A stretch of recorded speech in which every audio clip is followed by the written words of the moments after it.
नमस्कार, मी नाथाजी पाटील, जिल्हाध्यक्ष भारतीय जनता पार्टी कोल्हापूर। 8 मार्च जागतिक महिला दिन। या जागतिक महिला दिनाच्या या जगातल्या सर्व महिलांना मनापासून शुभेच्छा।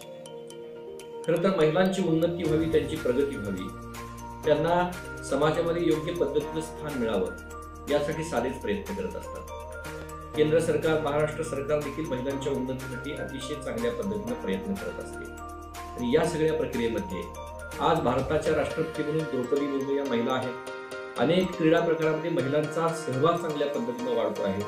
मदर तेरेसांनी या सगळ्या आरोग्य सेवेमध्ये अतिशय चांगल्या पद्धतीने काम केलेलं आहे। झाशीची राणी लक्ष्मीबाईंनी सगळ्या जगतावरती आपल्या कार्यकर्तृत्वाने ठसा उमटवलेला आहे। करवीरच्या महाराणी म्हणून ताराराणी आईसाहेबांनी सुद्धा या करवीरचं महात्म्य अतिशय चांगल्या पद्धतीने वाढवलेलं आहे। अशा अनेक महिला या स्वकर्तृत्वानं आपली उंची या निमित्तानं मोठी करण्याचा प्रयत्न करत आहेत। या सर्वांना पाठबळ देण्यासाठी केंद्र शासन, राज्य शासन नेहमीच प्रयत्न करत असतं। आजच्या जागतिक महिला दिनी माझ्या सर्व महिलांना मनापासून शुभेच्छा। ताज्या घडामोडी पाहण्यासाठी माझा महाराष्ट्र न्यूजला आजच सबस्क्राईब करा।